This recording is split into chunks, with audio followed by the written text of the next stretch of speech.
Hi, everyone in YouTube, YouTube world, land, whatever you want to call it. My name is Sheena, and welcome to my channel. This is my first video, and I'm going to be discussing infertility.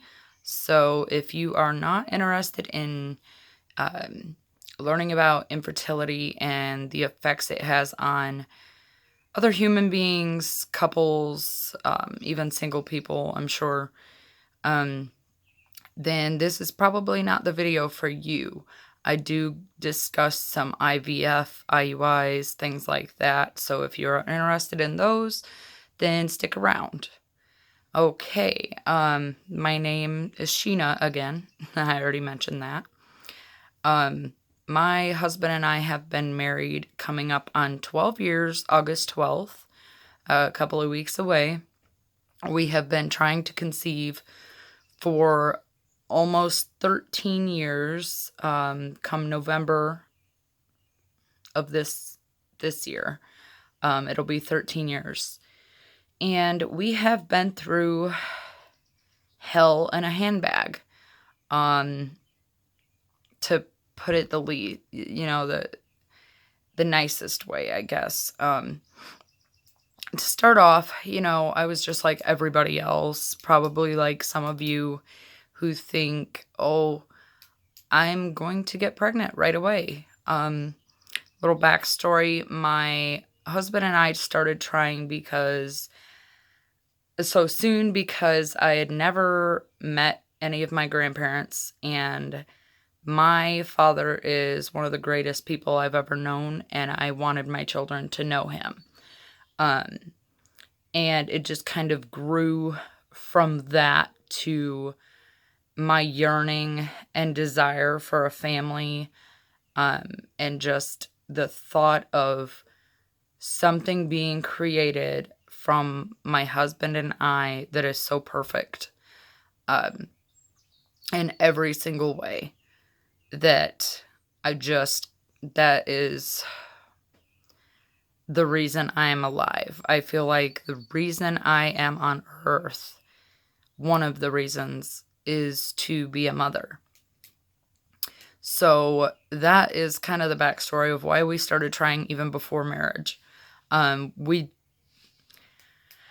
did wait till we were engaged, but we were engaged fairly quickly. So, and like I said, we've been married for 12 years, almost, trying for 13. So the first things we did, of course, was just, I Googled a lot of things on how to get pregnant, because I grew up mostly without a mom.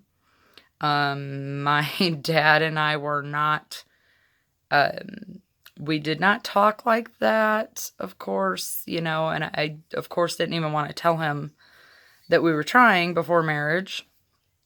And we were very young. We both were, well, my husband was 19, I was 18 at the time.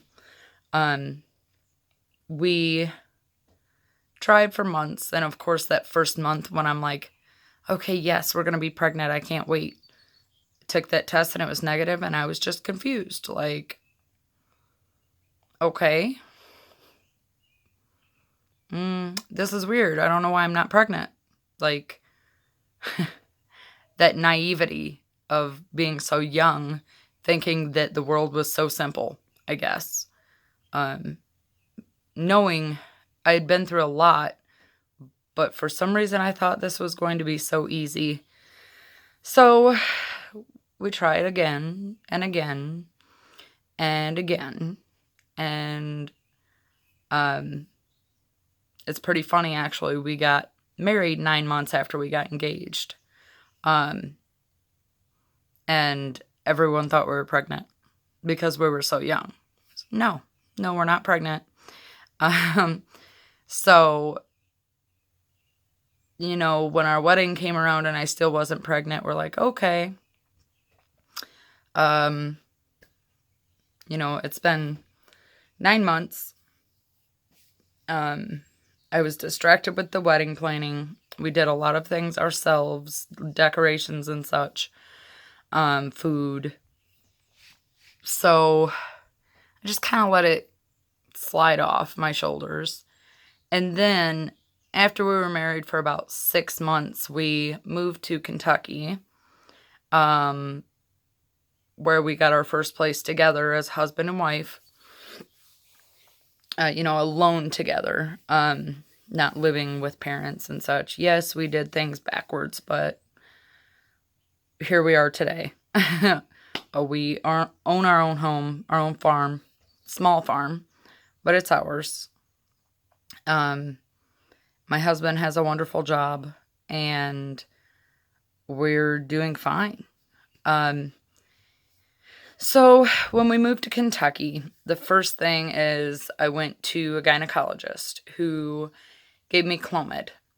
Well, again, my naivety struck, and I thought, okay, yay, I'm gonna be pregnant this month. This Clomid, this is gonna help. I've heard so many women try it, and it worked wonders for them. Yay! So when the first month didn't work, second month didn't work, third month didn't work, we had my husband's sperm tested, and when he was 2 weeks old, he had a hernia, and they had to remove a testicle. So originally we thought that maybe this is the reason, but the doctors did explain to us that even with one testicle, that you can still have a normal sperm count, motility, all that. Unfortunately, his count was 3 million at that time. We were heartbroken. The doctors essentially told us that a count of 3 million was pretty much zero. That the normal count has to be 20 million or above. So we had that test done. And after that, we just kind of fell off the radar. We, of course, we're still trying every month. I believe by then I had discovered OPKs, ovulation predictor kits, and didn't know I could buy them online then, but I did get them at Walmart all the time. We were doing those and just normal things and little things that I could find online, like Fertile Aid, which, by the way, anything I tell you about in this is not sponsoring this video by any means.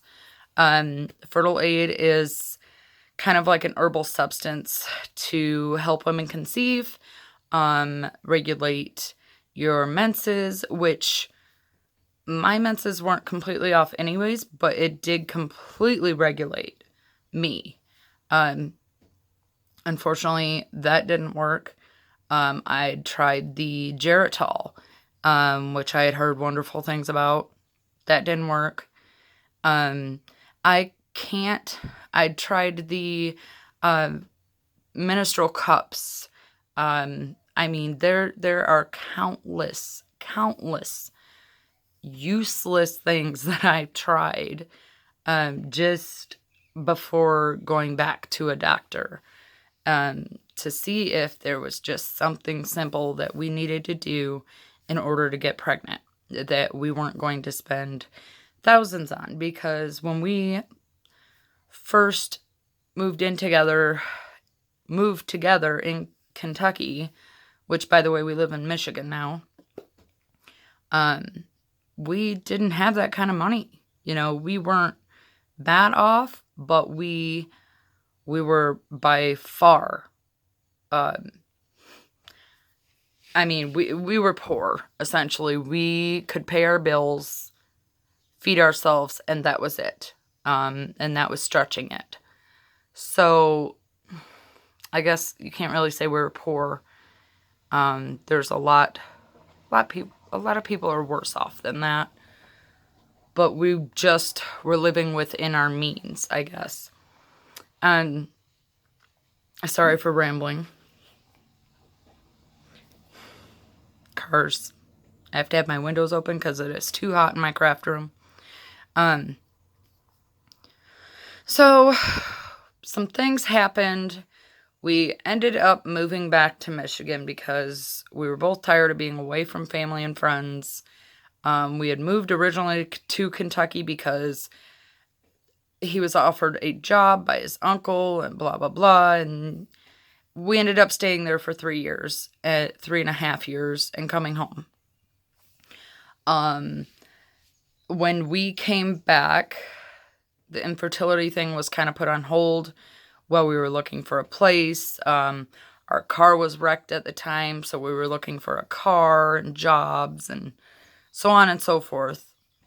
And just probably one of our worst struggles we've ever been through, money-wise and even home-wise. Technically, we were homeless for a little bit, just crashing with family. So we, obviously weren't trying to get pregnant then. It was just, in 13 years, we've never used protection besides, no, never. So after we found a place, he found a great job. We kind of settled back into Michigan. We went to see a urologist and endocrinologist. And that's when I found out that I had hypothyroidism, which is where the hypothalamus gland in my brain works overtime to get my thyroid to work normally. Well, I don't know if you know this, but when you have thyroid problems, that can cause multiple problems with pregnancy. And like as many tests as I had done before, nobody had ever tested for this. This endocrinologist had tried testing me for everything. Like even my rubella had apparently worn off. I had to get that, and that took, I think 3 months. You had to get one and go back and get another. And they would not do an IUI unless we did that. Well, in the meantime, I was being treated for the hypothyroidism, which can cause birth defects, miscarriage, stillborn, mental problems in children, in the baby, physical defects. I mean, just all these horrible things. And I was mortified. But it has been under control now for 6 years, potentially 7. Yeah, more like 7 years. And that's all good. But we also had my husband retested, and I got a phone call right after I got out of work, and his count had come back at 22 million. I was at a red light and I burst into tears. I mean, burst. We had been tested 6 months before in Kentucky, maybe 8 months, and they pretty much told us it was impossible, that his count was 3 million, that, it was going to be really hard already. It was already really hard, but that it was going to be even more hard because this count. So when they called me and told me in Michigan that his count was 22 million, I laughed and cried, and I didn't know what to do with myself. So that was something on our side, finally, I guess. So after 3 months, did the rubella and some other vaccines they wanted me to do. We did our first IUI. I believe the first IUI we did with Clomid and a trigger shot. And I think it was like 150 milligrams. You'll have to excuse me. It's been years. We've been through so much since then. And this was like our first real shot at getting pregnant. So again, I was almost naive in thinking, yes, we're going to be pregnant. But I was also very hesitant in thinking that, yes, we're going to be pregnant. I just dreaded seeing the negative because I knew it was coming. I believe we did one more Clomid cycle after that. And then we moved on to Gonal F. Gonal F hormone shots in my stomach with trigger shot. The Gonal F did great. Gave me plenty of eggs, big eggs. We almost missed trigger. Honestly, I don't think... I think the way things went down were perfectly imperfect. Like, I did not trigger at the right time because the nurse told me to trigger. I just feel like things were off. So, of course, we did that. And we're like, yes, I've got good eggs.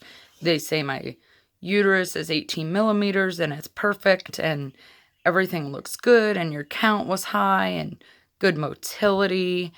Good morphology, which is like the shape of the sperm. Motility is the swim of the sperm, if you don't know.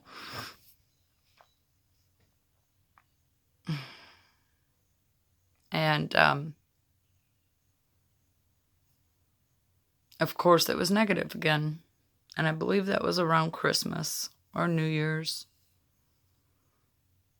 And I was just heartbroken, writhing in pain. I got into a state of depression where I didn't want to see people. I didn't want to be around people, around babies, around pregnant women was the worst. And no offense to pregnant women, but I didn't want to see them. I wanted nothing to do with them. They disgusted me. The thought of finding out someone else was pregnant literally ripped me apart. And yes, you can say that's stupid, that's pure jealousy, but yes, it was. It was pure jealousy that we had been trying so hard, spent thousands on treatments, and they were still coming up with nothing. Nothing. At this point, I had been getting cysts on my ovaries. They weren't monitored very much, but I would be in so much pain, I'd be screaming on the bed, and my husband didn't know what to do when one would burst. So I'd just stay in pain. We didn't know we could go to the hospital and get medication or call my doctor or anything like that. They did test me for PCOS, and they said that I did have PCOS, but that my hormone levels were normal. So I did not have the male elevated hormone, but I was still getting the cysts at the time. And they had put me on metformin, and I stayed on it for probably about 3 months, and I got the worst migraines I had ever gotten. Eventually, I just had to quit. Thank God. It seemed like the cysts had somewhat disappeared. So, of course, we continued trying. I think at this point we were like, if it happens, it happens. I tried other little things. Pre-seed lubrication that's fertility friendly and we had done our own at-home ICI, inner cervix insemination,